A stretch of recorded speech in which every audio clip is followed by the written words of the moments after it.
Welcome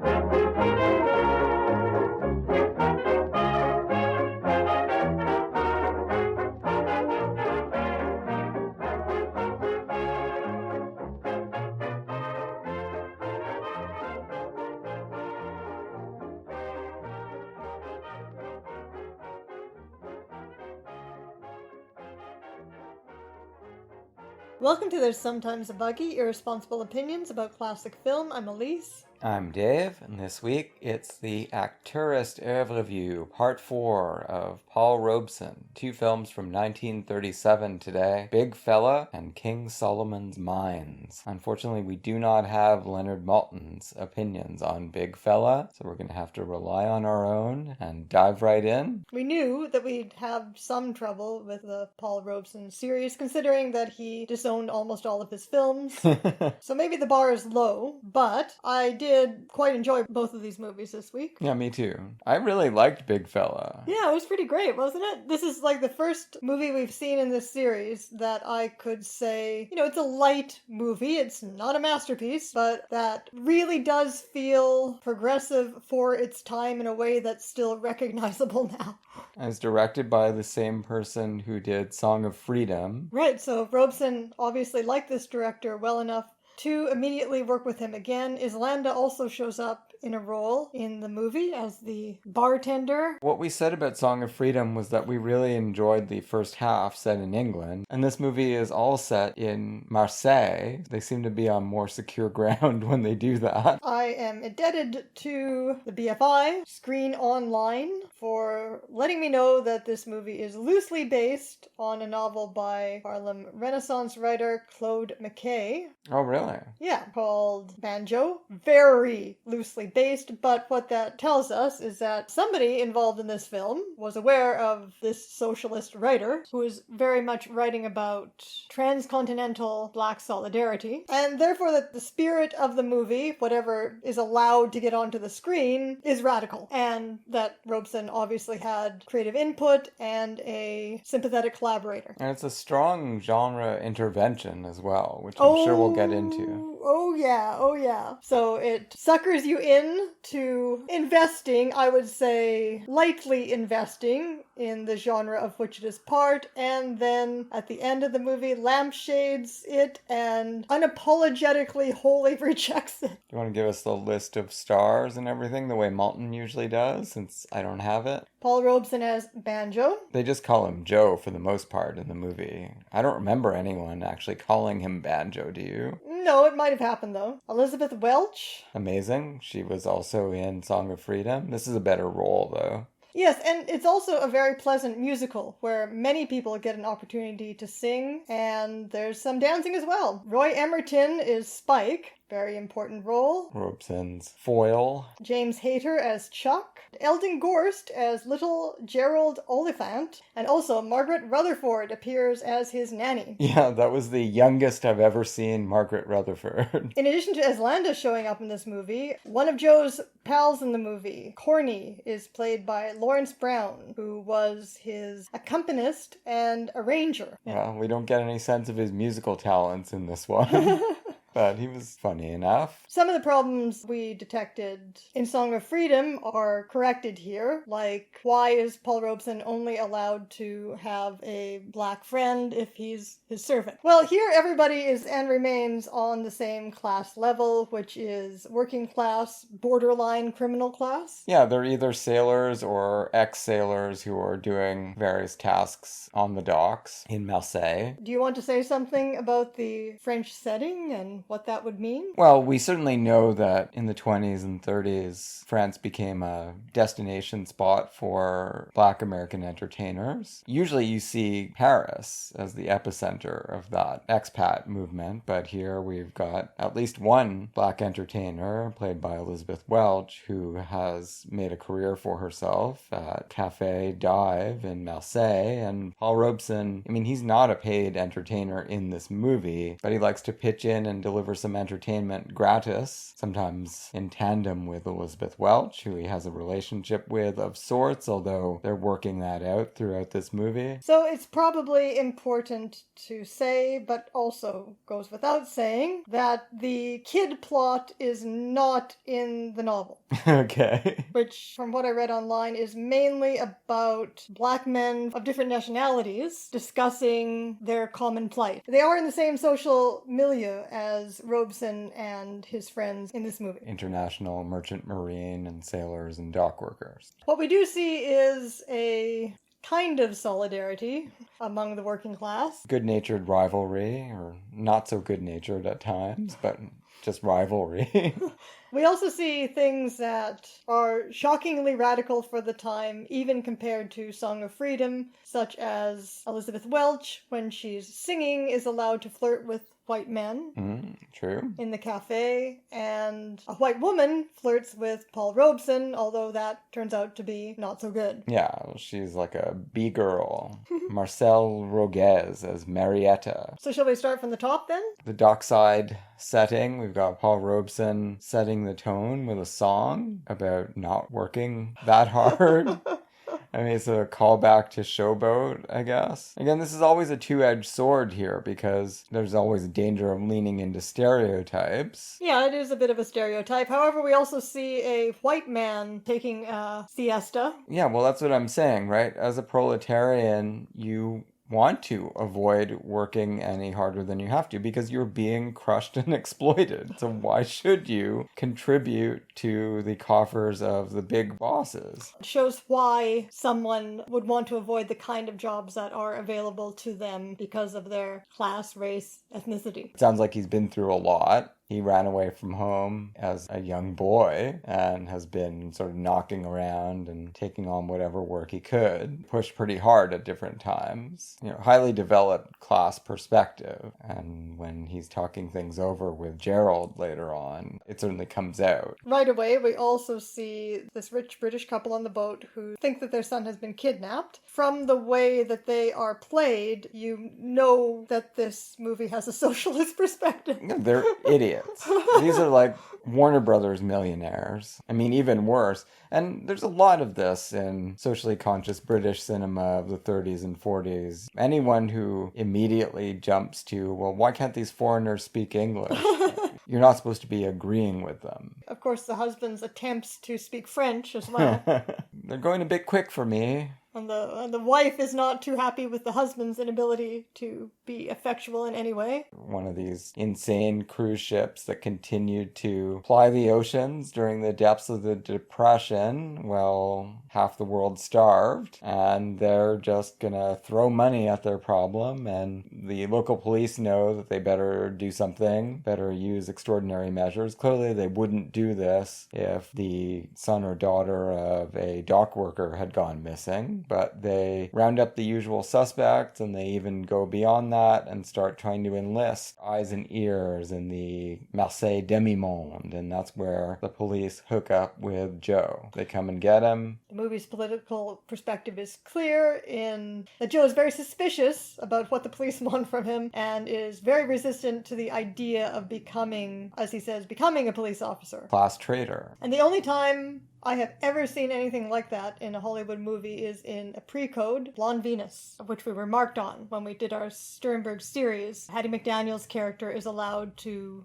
feel solidarity with Marlene Dietrich's mother on the run turned sex worker, mislead the police. Talking about black characters allowed to express their discontent with the police. He finally comes around. I mean, they offer him a lot of money, but that's not really the primary motivator. I mean, he's playing an incredibly likable character in this movie. He finally is just like, well, shucks, if it's a kid, I guess, yeah, we gotta find him. Then we get quite an extended, sort of Hope and Crosby style, extended sequence of comedy where he is doing a very bad job of concealing from his comic sidekicks that he is looking for this child and working for the police. They won't leave him alone. They know that he's been taken to the police headquarters, so what was that all about? He's got to come up with something. He rightly wishes to make it clear that he's not suspected of anything, but then what did they bring him in for? And he keeps sneaking up on and grabbing children. As he does that, they're like, okay, what's going on here? The movie also, interestingly, does its best to represent all kinds of races not normally seen on British or North American screens at this time. An Asian father and son, while Robeson is trying to find this boy. Wind up at their usual watering hole and night spot. One of their frenemies, Spike, steal up to the bar and ask for a bottle of milk on the down low. Robeson sees that and tells his friends no natural man would do that, so they are immediately suspicious. We don't realize what their relationship is with Spike at this time. We don't have any reason to suspect that they've got like a long-running, teasing, low-level war going on with this guy. But that becomes pretty clear as things move along. They suspect him of possibly kidnapping a rich kid, so they really don't think highly of him. It turns out, though, in this instance, he was doing something good. Yes, but something that really men of his kind do not want to discuss with other men, certainly. He is fallen in love with a stray kitten and is trying to take care of it without letting anyone know. This kitten then becomes replaced by the bee girl after he's shamed by the entire cafe. They should have just let him have the kitten, obviously. It was a great scene. I definitely saw it coming, though. I did not see that coming. I was like, I bet there's a cat behind that door. He's really doing everything he can to stop them from getting in. They barge in. You just know that as a man who's a cat lover, you've just been scarred by so much teasing that you could just understand the course that this was going to take. And I'm sure it's out there still, but not to the same degree that it existed on the docks in the 1930s. Well, yes, you've never been part of a quasi-criminal underworld. No. But you have been subjected to my prejudice, as I told you, when I was on OkCupid looking for a date, and I got sick to death of seeing men in their 30s with profile pics of themselves with a cat, who were also vegetarian.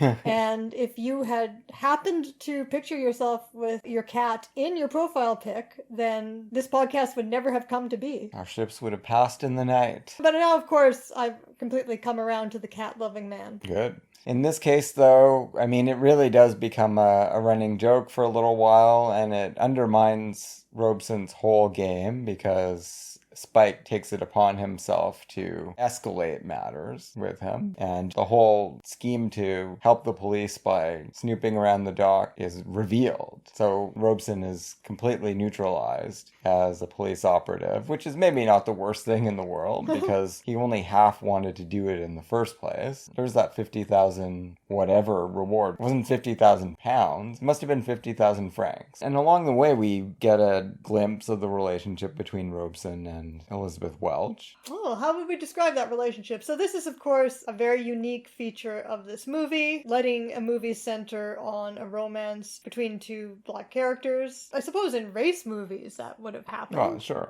In any other kind of genre. So race movies, we're talking about movies that are aimed at a black audience. This movie was aimed at a white audience. Yeah, that was the term used at the time for films shown in America in black neighborhood theaters. This movie, however, did not apparently get American distribution.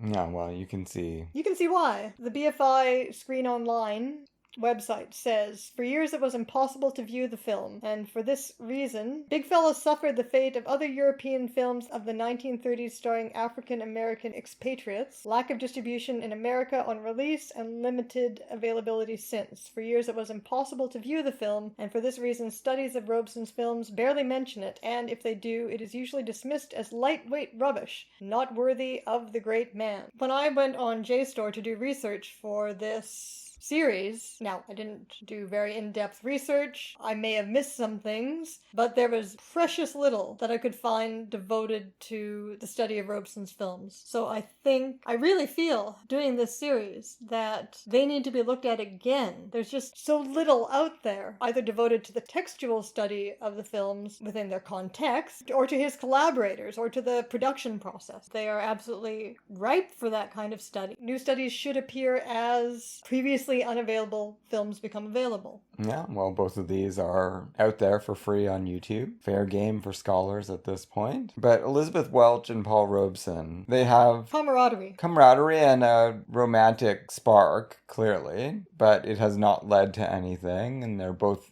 pretty adamant about the fact that they are independent and aren't tied down by anyone, even though they're playing it cool and they're wary. Each one is sort of yearning for the other, but not voicing that. This is a trope still active in 1990s, early 90s soaps. When I was a kid watching soap operas, the trope of two people with a yen for each other who don't want to admit it, brought together romantically by taking care of a child not their own. I wonder how far this trope goes back. Because when they are looking after little Gerald, then you can see their ease with each other that makes you want them to get together.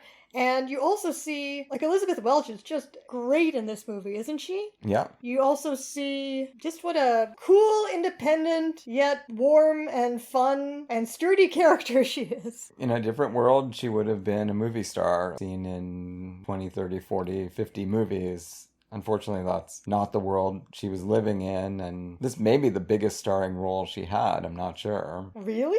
She has a lot of credits as cabaret singer, so I guess exactly. Obviously she was primarily known as a singer. She's got a very winning appearance in Dead of Night, singing Hallelujah, and she doesn't only sing, I mean, she talks in that movie, but not huge amounts, but I recognized her from that. And she worked very steadily, mostly in London theater. Right. And there is a biography written about her that's out there. Yeah, well, I was really taken with her and how much she does with this character who's, not that excitingly written, but she just brings such a natural personality to it. Yeah, and they have good chemistry. Yeah. It would have been nice to see a series of films, romantic comedies with them, but again, that was not to be. So the movie shifts into a totally different gear when Robeson, on the docks with his pals, has the supposed kidnapped child stumble over him. And he grabs him and is like, wait a minute, this is the kid I was charged with finding by the police, isn't it? And he's like, yeah, it is. It's him. This is a pretty game performance by Gerald Oliphant. I like this kid a lot. Yeah. He was a good little moppet. I think my favorite interaction between them in the whole movie is when Robeson essentially has to kidnap him after he makes it clear that he's run away and that he is enjoying hanging out with this interracial group of street kids. Does not want to go home. Yeah, and Robeson has to kidnap him, grab him, and run off with him with a blanket over his head or whatever while he screams. That's absolutely... And Robeson just keeps laughing. That's absolutely hilarious. He brings him over to Elizabeth Welch's house, and they're trying to find some way to put some clothes on him and get him back to his rich parents. But while that's happening, Gerald reveals that he is a brilliant six-dimensional chess player. Yeah. And says, well, no, this is even more fun than hanging out with my gang of kids, and now I want to stay with you. And if you don't let me stay with you, I'll tell them that you kidnapped me. It's hilarious, but it's also a terrifying statement about the way the world works, that things would go horribly for Paul Robeson if this actually happened. I mean, they would put the screws to him. Yeah, and you actually do feel tense, even though they remain very warm and loving with this kid. You actually do feel tense for them, and for Robeson in particular, as he's trying to hide this kid and look after him at the same time. Fascinating situation. The friendship really deepens here. And it's interesting because the kid isn't played as... We later learn from the doctor, who explicitly tells his parents, your child is a spoiled brat, and then says, and the way to stop him from making himself ill in his fit, because he's not getting his way, is to just give in to him again. Well, the doctor's saying, you started this, you're just going to have to ride this out until he's an adult now, and maybe not even get out of it then. But he doesn't seem like a spoiled brat. It's just that he is so absolutely privileged that these behaviors just come naturally to him, but he's never having like a temper tantrum. He seems sweet even when he's blackmailing Paul Robeson. It's because of the movie's point of view that you side with Gerald to some extent when he says he does not want to go home and deal with those people. Paul Robeson tells him this is the kind of life most people in the world are aspiring to or wish they had, so you should probably just enjoy it. This is not the first time we've seen the poor little rich girl or poor little rich boy story, but it's a nice iteration of it.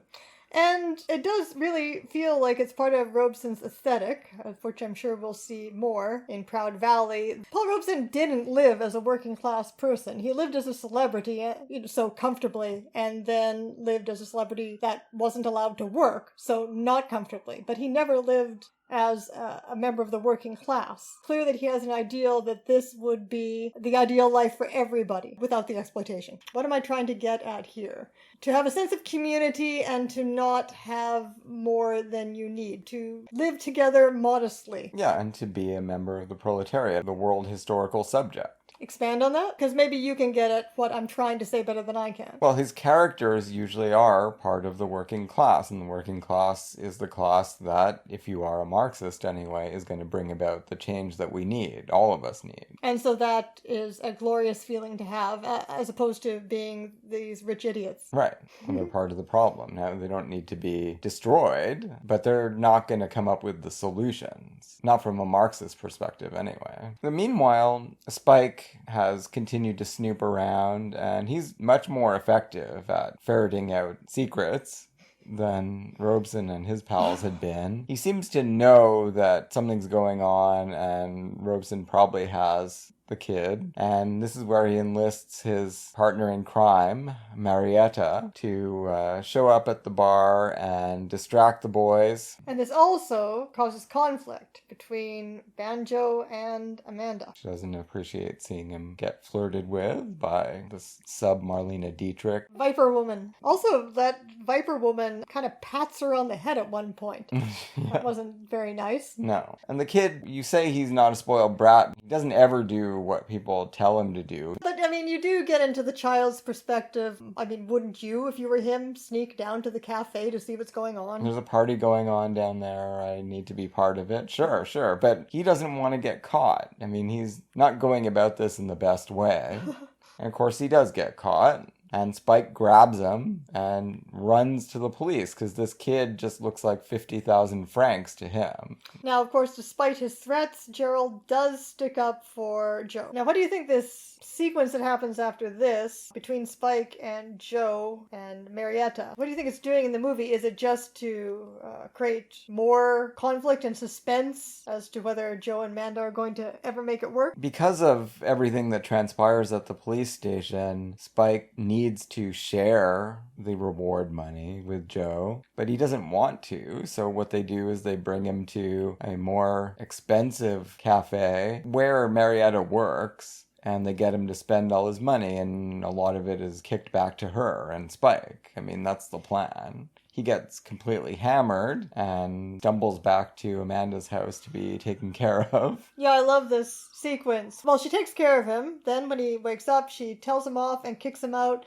But as soon as she's kicked him out and shuts the door, she grins. Still doesn't mean they're getting back together, even if she does still have this warm and humorous attitude. Well, sure, because they've clearly been going through that kind of scene over and over again for quite a long time. I mean, this is where the film gets really creative in the way it's engaging with the tropes that it's introduced. Yeah. The kid is very upset about being dragged back to the yacht or to the ocean liner, refuses to eat, says he's feeling very sick. Mother is beside herself. She thought he was kidnapped and gone forever, and now she thinks he's gonna die. The doctor basically tells her, as you said, just give in to him a little more and I'm sure he'll start to eat. There's nothing really wrong with him on the physical level. And this all leads to Joe being called in, and a very charming scene between him and Gerald where he cajoles him into eating. Yeah, he's like, oh, that looks pretty good. Can I have one? Barley water. That's really what I've been yearning for.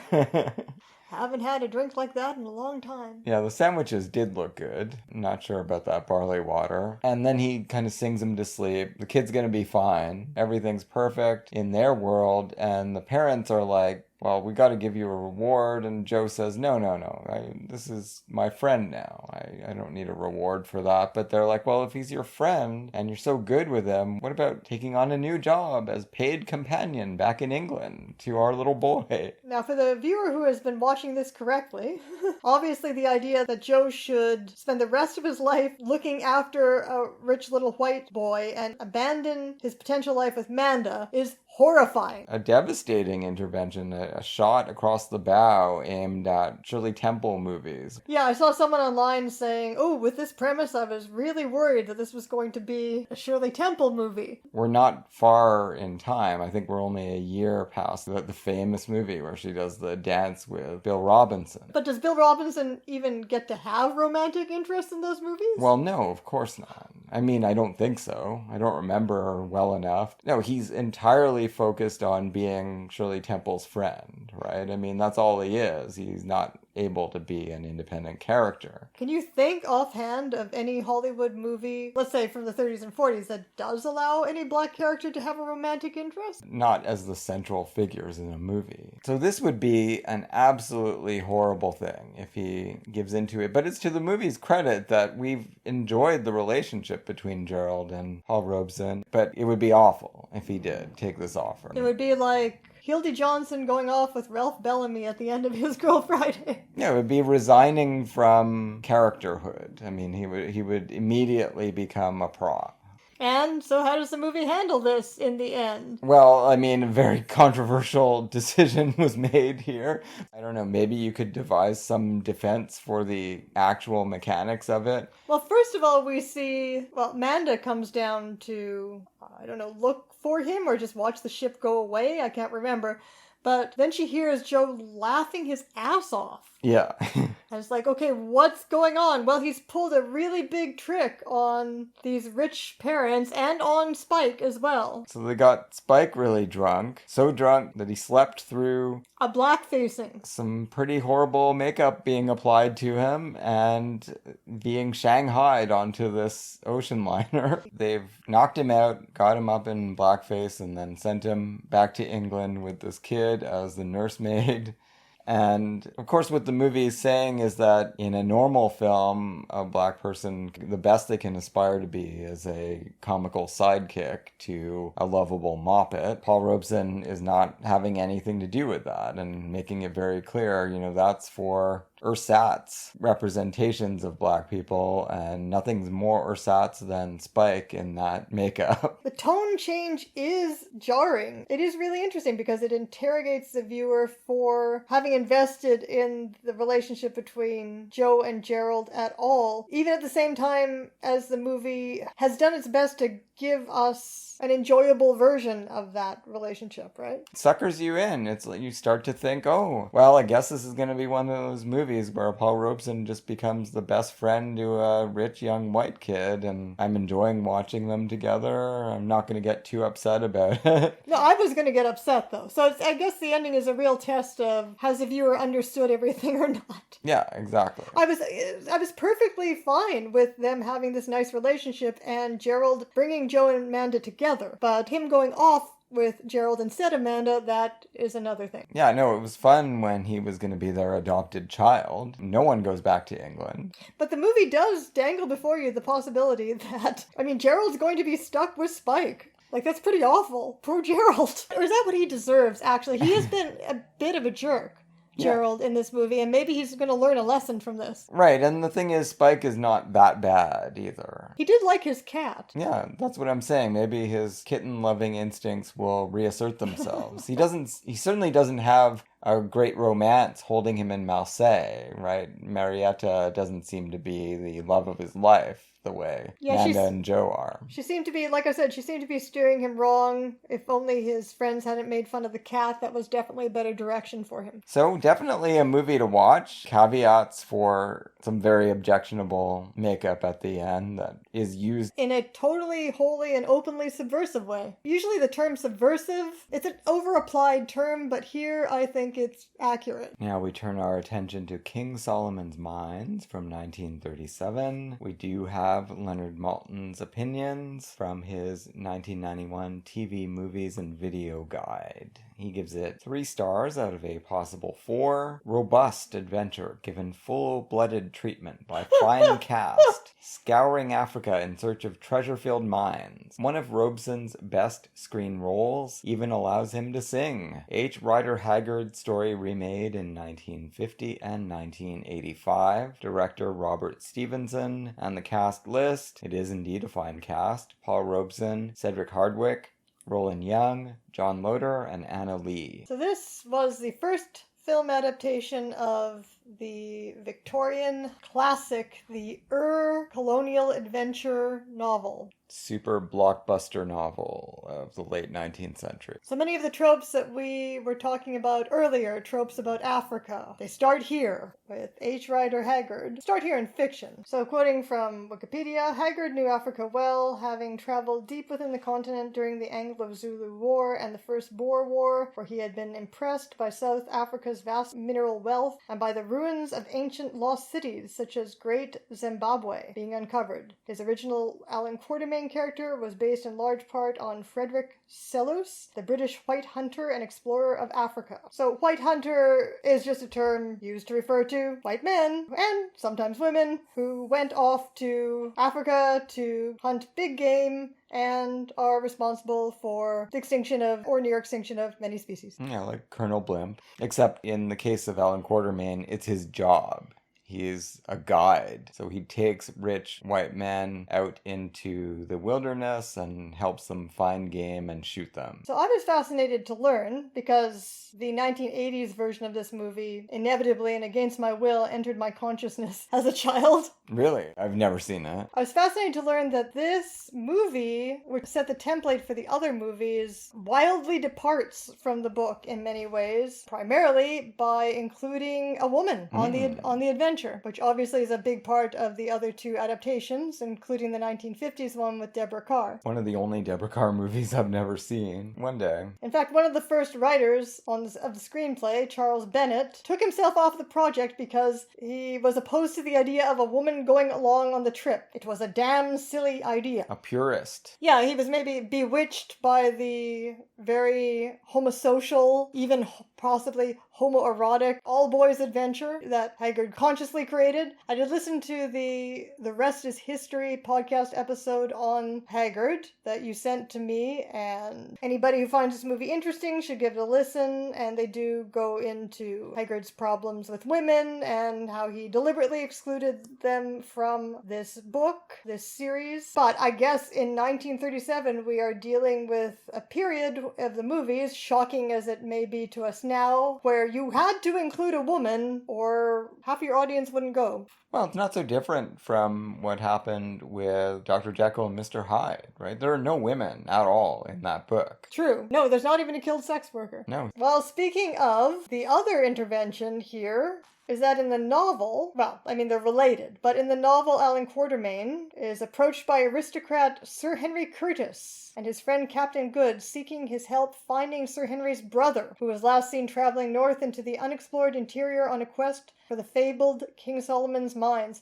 So there is no Irish father and daughter. There are no Irish people. So this seems like possibly a class-based intervention. Or an implicit anti-colonialism, even. Yeah, I think so. I think this movie is definitely trying to Verhoeven the source material to some extent. I do. Okay, well, let's get into that. And it is a great role for Robeson. Yeah, it does wind up being a pretty good one. It's uncertain for a while there. It really takes off at the end. I mean, seeing him as a ostensibly British black man in Song of Freedom confronted with Africans who are artificially isolated from modernity, that was problematic. In Sanders of the River, you quite liked his portrayal of an African who has his own set of motivations for cooperating with modernity. Yeah, well, and here, that's completely the whole story. I mean, it winds up being the Robeson character's saga, right? And quest to regain his kingdom, and these white adventurers go along on the ride and are useful to him. I don't know if the book follows that trajectory. Yeah, it does. But especially Robeson, but also Anna Lee's character, Kathy O'Brien, they are very much shoved to the forefront in this movie, and Alan Quatermain is very much shoved into the background, which is definitely not Haggard's intention. And Cedric Hardwicke plays this character in a very dignified and melancholic way, right? Like, he hates hunting. Well, that is in the novel, apparently. I looked that up specifically. Maybe it's not an inaccurate portrayal of Alan Quatermain as opposed to the 1980s version where he's a young, hot guy, but he's shoved into the background. That's what's more important, I think. And Roland Young is hilarious. Really lampshades some of the sillier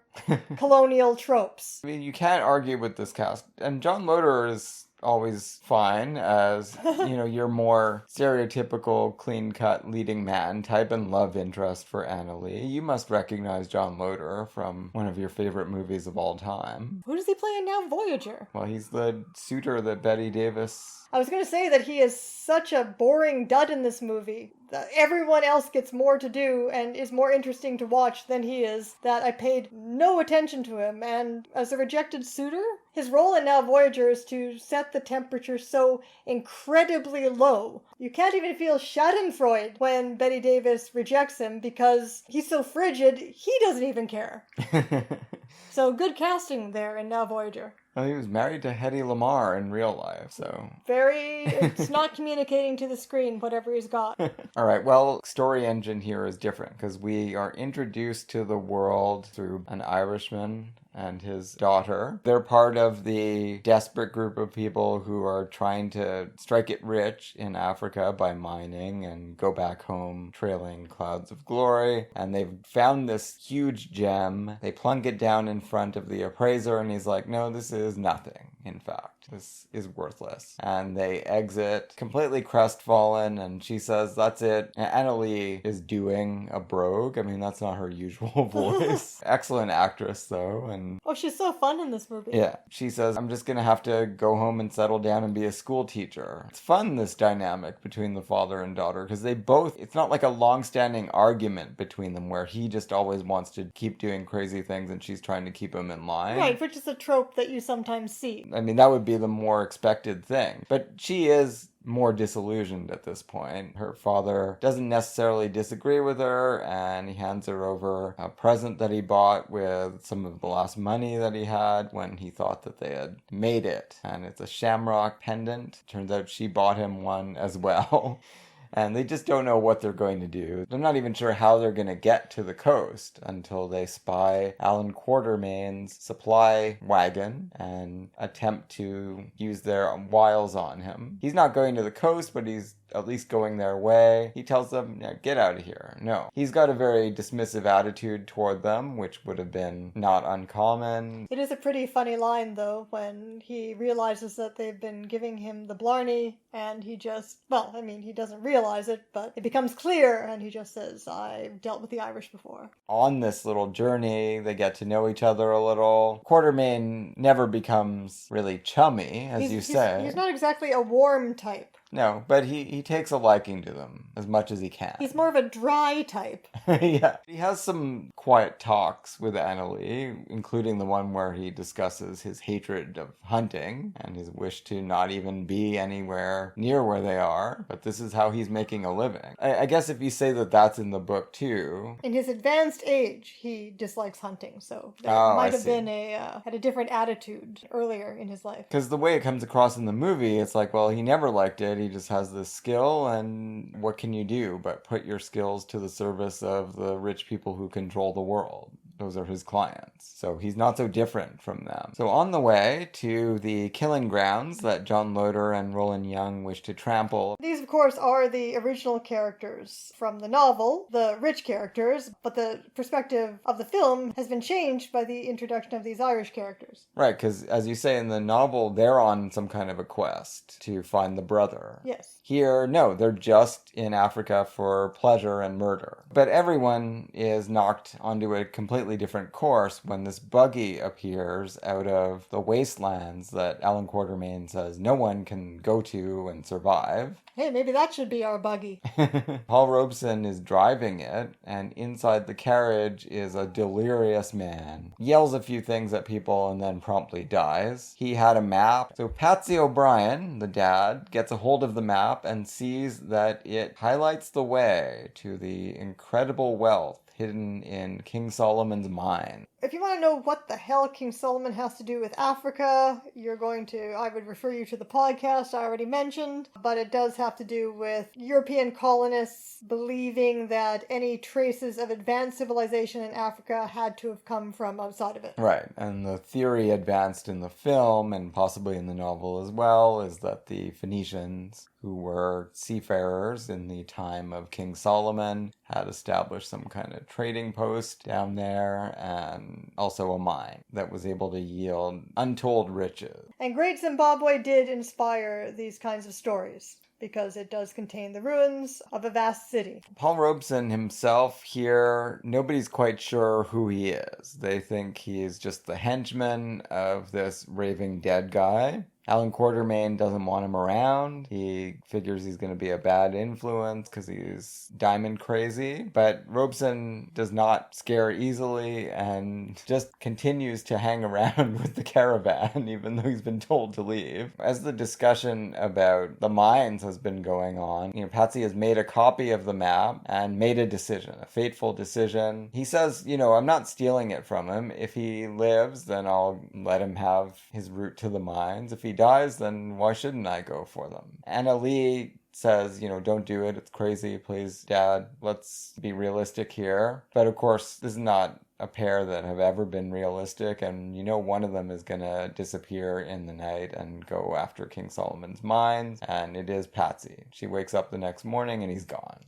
So she needs to hijack the entire mission and get them going into the deadliest desert in the universe, according to Alan Quatermain. Yeah, so she likes an adventure, but she's not suicidal. No, she needs a reason. Yeah. When she has a reason, she's not above any kind of skullduggery. She convinces John Loder to use his settler, colonial, rich guy authority to force Quatermain's men to load up a buggy and let her chase off after her dad. She doesn't say anything about that. She just says that Quatermain said I could take this buggy out somewhere, but his men won't do it. Please go make them do it. Then when it all comes out, Quatermain's like, you idiot. You've just aided a mutiny. I bet Ryder Haggard was turning over in his grave thinking of his novel being bastardized this way, having a woman tell Sir Henry Curtis what to do.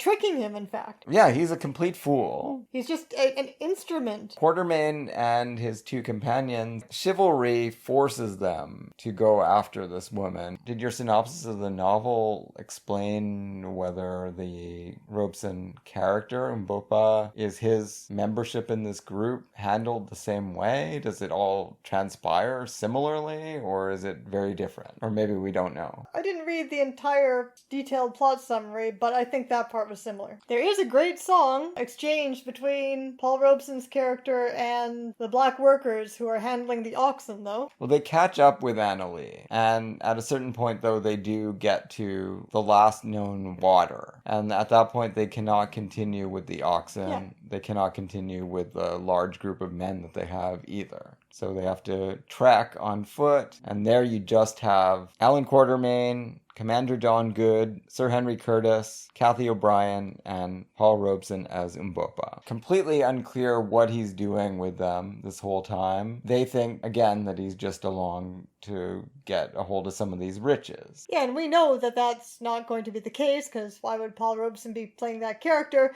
But I have to admit that I was surprised by the revelation. Right, because everyone's a little leery of him, and you do see, it's clear on his face, he's got ulterior motives, but what are they, right? I mean, is he gonna backstab these people and do something to them? Turns out, no, not at all. But he's not along for the reasons that they think he is. He comes in handy, though, because he knows the terrain a little bit better than they do. He has a better idea of what to expect, anyway. They encounter, I guess it's not called a sirocco in southern Africa, but anyway, it's a horrible sandstorm. They have to dive to the ground and they basically sleep through it. And also they wouldn't find water without him. No, that's an incredible scene. They've reached the end of their water. Right at the last minute, Robeson does sense water and he says runs. He can smell it. When you're watching it for the first time like we were, I wasn't sure, does he really or has he gone insane? Yeah, I think you're supposed to wonder if this is a delusion. Is it going to be a mirage? He runs up and down these sand dunes and finds more sand, and it's like, well, that's not water. And he starts digging and digging and digging, and yes, there is water under there. And they all shove their faces in the muddy water and start to slurp it up. It's a really visceral scene. Yeah. Robert Stevenson is a really good director. There's no question about that. He went on to do many excellent things, including Jane Eyre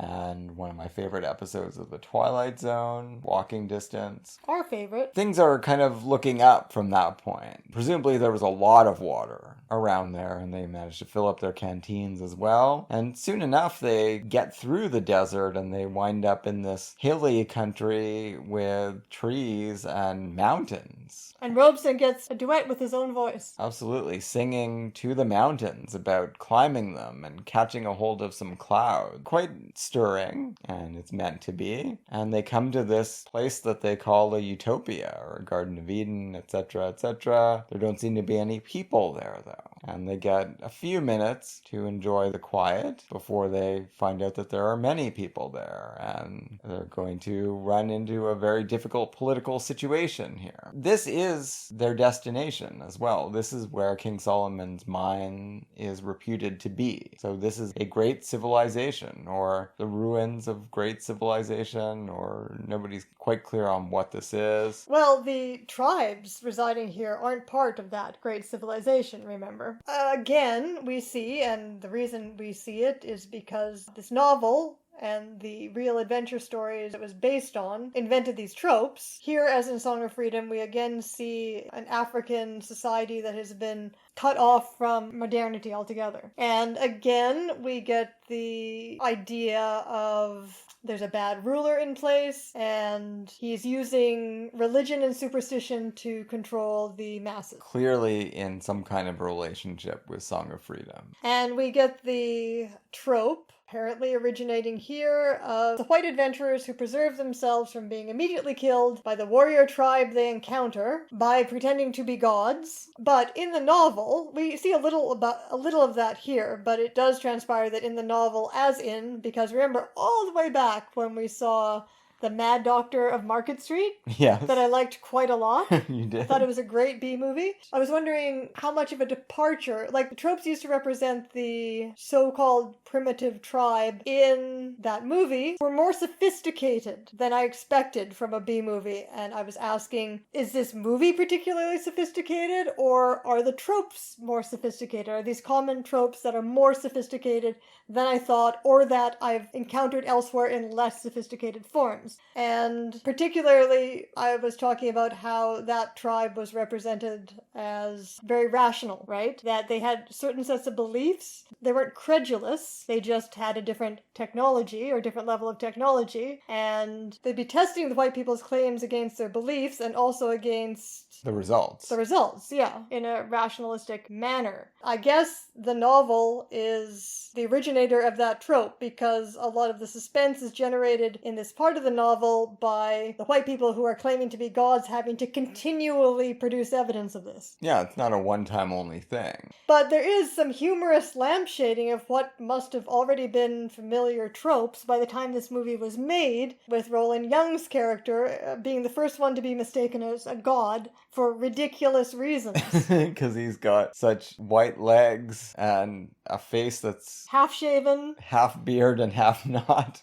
And he can take his monocle off and on his eye. Now, apparently, Haggard's idea for that trope came from a story of a real white adventurer in Africa who claimed that he had dazzled the natives by removing his false teeth and claiming to be a magician, which, true or not, is more credible than removing your monocle and claiming to be a god. No, I think you have to take that one as almost purely for laughs. Roland Young certainly plays it that way. So I feel like a lot of these colonial adventure tropes from the novel are undercut by Roland Young's ironic attitude. Now, I don't know, I haven't read the novel, so I don't know if anything similar appears in it. Paul Robeson, he seems to know something more than he's been letting on about who these people are. When they are attempting to prove themselves to be gods and users of high magic, I mean, Robeson is like, well, yeah, you're going to have to keep doing that. Yeah, just like I was saying. Yeah, and Quartermain says, well,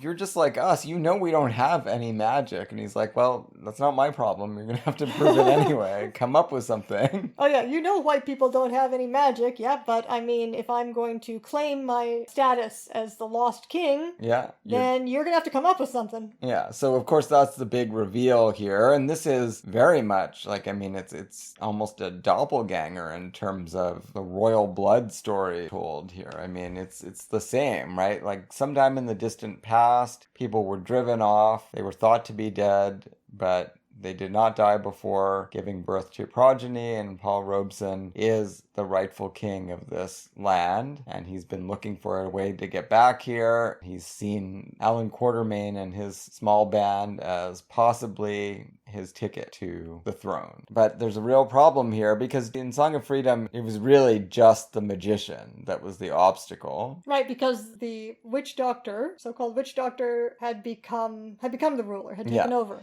Here, that's not the case. There is a ruler, and there is this evil magician who is also the guardian of the mind. They work together, a kind of unholy pair, as they terrorize the populace. There's a really uneasy mixture in these sequences, and apparently there were many weeks of filming in Africa. I don't know if the main cast went to Africa. I have no idea, or if that was somehow the second unit. Yeah, and the studio work was blended with that. I don't know. But there's an uneasy blend of this sinister warrior tribe being depicted in a way that is intended to thrill and frighten white audiences, with National Geographic type pseudo-documentary footage that, that has that voyeuristic angle we were talking about in Sanders of the River. At the very beginning, there seems to be a possibility that they're going to just all continue to hang out, but no, things kind of go south, especially when they want to look at the mines. We haven't really talked about this, but Kathy O'Brien is convinced that her dad is, mated here and is in the mines, and nobody believes that this could be true. That how he could have possibly made it there and got to the mines. Like, no, come on, he's dead.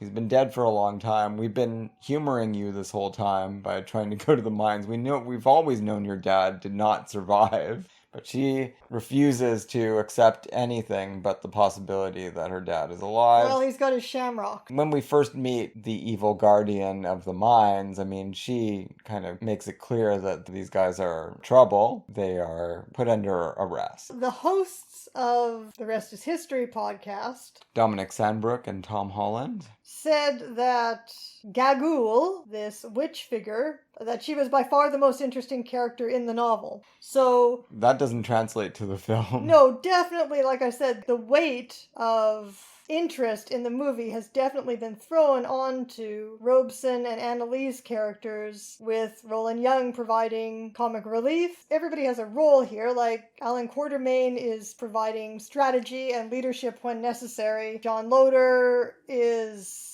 stalwart and heroic when necessary. Chivalric. Yeah. So it's at this point that it becomes clear that Paul Robeson is the rightful king. Here he gets to play a fully dignified and regal African at last. Yeah, and he doesn't like what's going on here. I mean, this is just fascism. Another indicator of big fella's socialism in the scene where Paul Robeson is extremely reluctant to say his prayers along with little Gerald. And Amanda actually comments on his dislike of religion. Well, he doesn't like this religion either.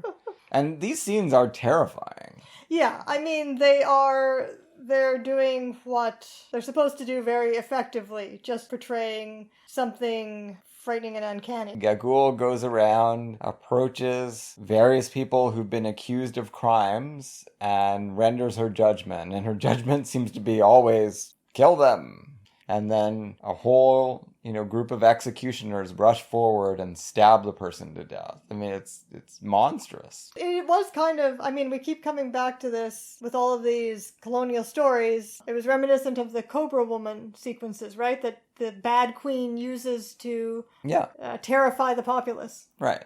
So now we see the people are not just being controlled by their credulity, but by violence. Yeah, right? If you step out of line, Gagool is going to walk up to you and give the signal to have you speared to death.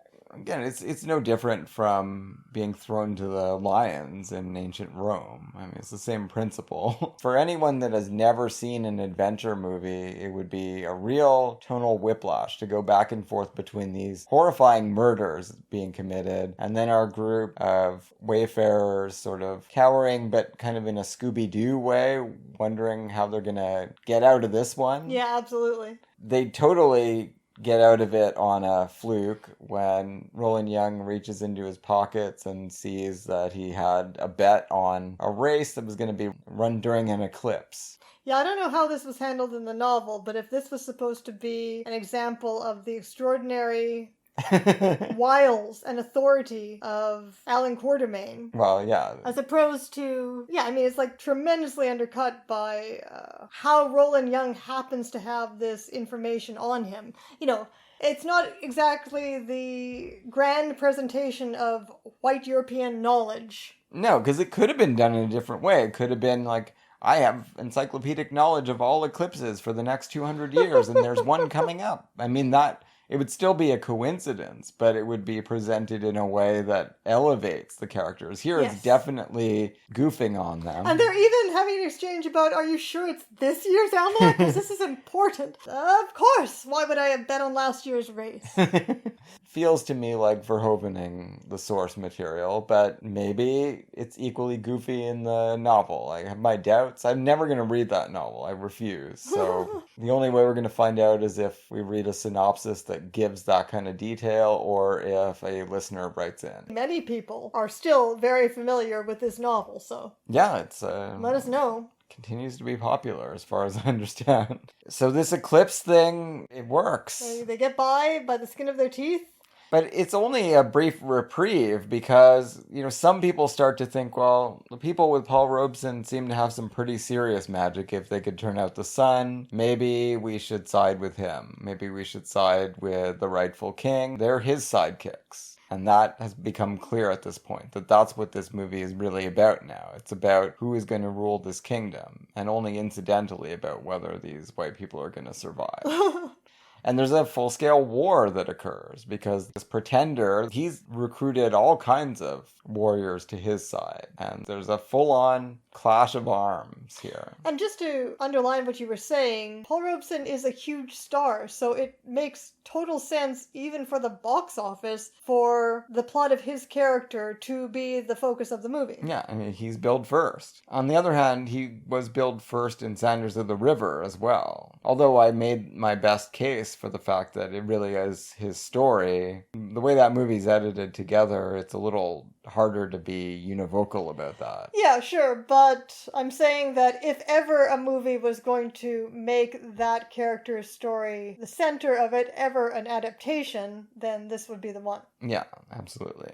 So we get some pretty thrilling clashes and some more violence, and ultimately Robeson is installed as the king. Oh, it's John Loder that kills the pretender. Once that happens, it's over, right? There's no cause to fight for anymore. So Robeson can reunite the people, start to set things on a better course. But there is still the loose end of old Patsy O'Brien. Did he survive? Did he not? And what's going on inside the mind? We almost don't care anymore. On the one hand, because the story has shifted over to Robeson's character, but also because we pretty much have given this guy up for dead as well. Yeah.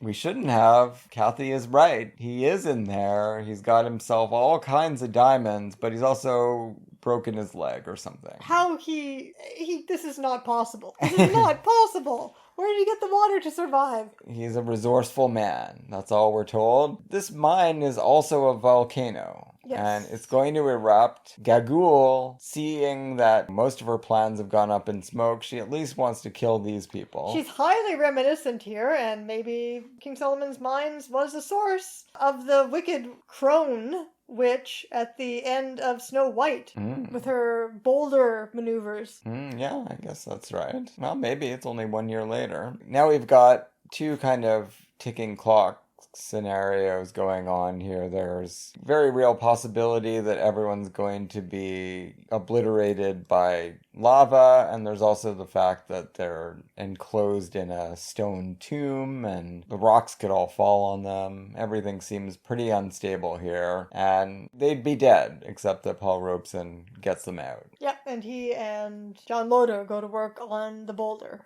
That's right.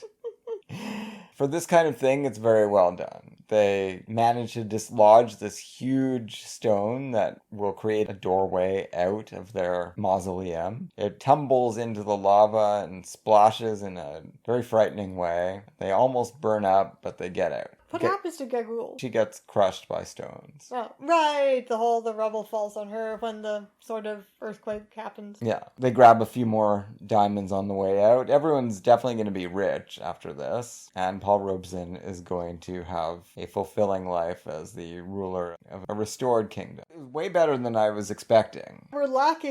We've been lacking in vocabulary for describing what's so great about Robeson's performance in this. I mean, I just keep coming back to, in Big Fella, he got to play just an ordinary, nice guy.